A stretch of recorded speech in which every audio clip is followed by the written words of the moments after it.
پاکستان میں 14ویں صدر کا الیکشن جو ہے وہ مکمل ہو چکا. اس انتخاب میں نہ کوئی ووٹ بیچا گیا اور نہ کوئی ووٹ خریدا. یعنی آصف علی زرداری جو ہے وہ سول پریزیڈنٹ اور دوسری دفعہ ملک میں جو ہے وہ منتخب. جی ناظرین، میں ہوں نعیم کیسر اور پروگرام لائیو ود نعیم کیسر کے ساتھ آپ کی خدمت میں حاضر ہوں. پاکستان میں 14ویں صدر کا الیکشن جو ہے وہ مکمل ہو چکا اور آصف علی زرداری جو پیپلز پارٹی کے مرکزی رہنما ہیں وہ اس وقت ملک کے صدر جو ہیں منتخب ہو چکے ہیں. محمود خان اچکزئی جو سنی اتحاد کونسل اور اپوزیشن کے مشترکہ امیدوار تھے، مشترکہ تو نہیں ہے لیکن اپوزیشن کے امیدوار تھے،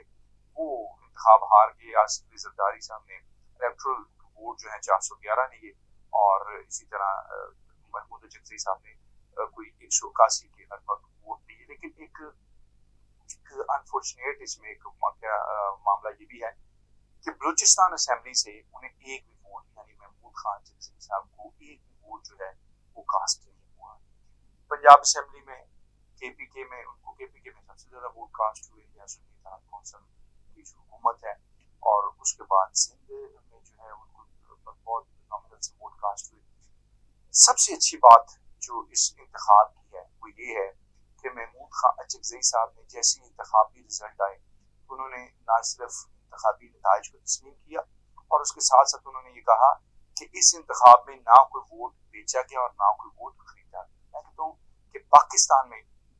اس اسپرٹ کی جو ہے وہ بڑی اشد ضرورت ہے کہ جو ہارے وہ ہار کو تسلیم کرے، جو جیتے اس کو مبارکباد دی جائے اور پھر اس کو اپنی نیک خواہشات کے ساتھ، اس امید کے ساتھ اور نیک خواہشات کے ساتھ عہدے پر بٹھایا جائے کہ وہ ملک کی بہتری کے لیے اور جو رعایا ہے، جو پاکستان کی مملکت ہے، جو قوم ہے، اس کی خدمت کے لیے کام کرے. اس سے ایک اچھا جیسچر یہ بھی جاتا ہے کہ جو بندہ سیٹ پہ بیٹھتا ہے پھر بڑے کانفیڈنس کے ساتھ، لیکن بدقسمتی سے ہمارے یہاں معاشرے میں ایک نئی پولرائزیشن جو ہے وہ شروع ہو گئی اور جو جیتتا ہے اس کو کوئی مانتا نہیں، جو ہارتا ہے وہ شور ڈالتا ہے اور وہ برے الزامات اور ایسے الزامات بھی لگا دیتا ہے جو شاید وہ خود بھی جو ہے وہ پروف نہیں کر سکتا. لیکن ایک اچھا عمل ہو گیا، جمہوریت کا ایک اور قدم ہم آگے بڑھ گئے. قومی اسمبلی، صوبائی اسمبلیوں کے بعد وزیر اعظم، اسپیکرز، ڈپٹی اسپیکرز اور پھر قائد ایوان یعنی وزرائے اعظم، وزیر اعظم اور وزرائے اعلیٰ کے انتخابات جو مکمل ہوئے. اس کے بعد آج صدر کا انتخاب بھی ہو گیا. اب اگلا مرحلہ ہے سینٹ کے انتخابات کا. اس کے بعد جو ہے ایوان اور الیکٹرل کالج جو ہے وہ کمپلیٹ ہو جائے گا اور ملک میں جو انتخابات کافی دنوں سے ڈیو تھے، پریزیڈنٹ کا الیکشن ڈیو تھا، قومی اسمبلی کا، صوبائی اسمبلیوں کے ڈیو تھے، وہ تمام جو ہیں وہ مکمل ہوں گے اور امید یہ کی جا سکتی ہے کہ قوم اب آگے بڑھے گی اور اس تمام جو پارلیمنٹ ہے اس کے مکمل ہونے کے بعد جو ہے اگلے جو کام ابھی آنے والے ہیں اور جو مشکل دن کہا جا رہا ہے وہ آئیں گے. تو اس میں بڑا اہم جو رول ہے اب اس پارلیمنٹ کو اور تمام منتخب نمائندوں کو، چاہے وہ پریزیڈنٹ ہیں، پرائم منسٹر ہیں، وزرائے اعلیٰ ہیں، اراکین قومی اسمبلی، اراکین سینٹ،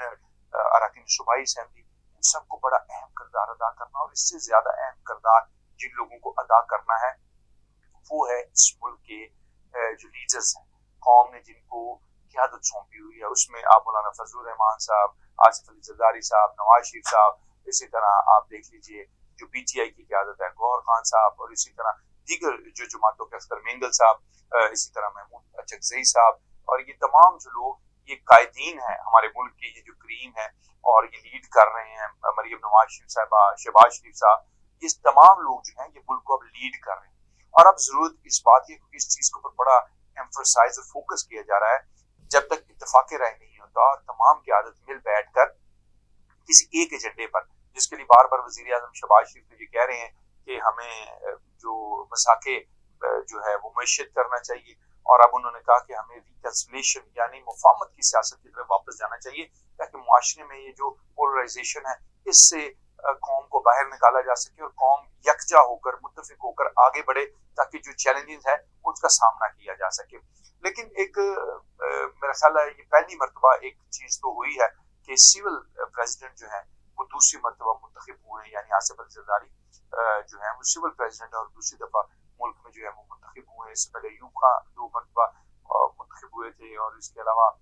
اور بھی لوگ ہوئے، مطلب سیکنڈ ٹیریور انہوں نے اویل کیا. اور اب امید یہ کی جا سکتی ہے کہ سیاسی جماعتیں اور ان کی قیادت جو ہے، کیونکہ پریزیڈنٹ ہاؤس میں بھی ایک خالصتاً ایک جماعت کے سربراہ اور سیاسی آدمی، اور اس کے بعد وزیر اعظم ہاؤس میں بھی اسی طرح، اور پھر پارلیمنٹس اور اب سینٹ میں بھی امید ہے کہ تمام سیاستدان جو ہیں جب یہ عمل مکمل کر لیں گے تو پھر اب یہ ملک کو آگے لے کر بڑھیں گے. اور میرا خیال ہے کہ جو بھی یہ بات کی جا رہی ہے کہ پولیٹیکلی انفراسٹرکچر کو ڈی ریل کیا جائے، پارلیمنٹ کو نہیں چلنے دیا جائے، کہ میرا خیال سب لوگوں کو بیٹھ کے ایک مرتبہ سوچ لینا چاہیے. اگر اس پارلیمنٹ کو نہیں چلنے دینا تو پھر ہمیں اسی وقت اس قسم کے فیصلے لینے چاہیے تاکہ جو آنے والے چیلنجز ہیں، خاص طور پر آئی ایم ایف ایک چیلنج ہے کیونکہ ملک کی جو معاشی صورتحال ہے وہ آپ سب لوگوں کے سامنے ہے، سب کو معلوم ہے پیٹرول، بجلی، گیس اور جو زر مبادلہ ہیں ملک کے وہ اس وقت کہاں سٹینڈ کر رہے ہیں. اس کے بعد پھر اگلا جو بڑا چیلنج ہے کہ اس وقت ملک میں بہت بڑی تعداد میں یوتھ جو ہے وہ ان امپلائڈ ہے، ان کے پاس نوکریاں نہیں ہیں اور مہنگائی ہے، بے روزگاری ہے. تو ان سارے چیلنجز کو کیسے میٹ کرنا ہے، کیسے ملک کو آگے لے کے چلنا ہے، میرا خیال وقت آ گیا ہے کہ تمام پولیٹیکل قیادت کو مل بیٹھ کر اس کے اوپر سوچنا پڑے گا اور بیٹھنا پڑے گا اور بات کرنی پڑے گی. اب اگر جو نہیں یہ بات کر سکتا اس وقت بھی ان حالات میں بھی تو میرا خیال میں کچھ اس کے بارے میں زیادہ نہیں کہنا چاہتا، لیکن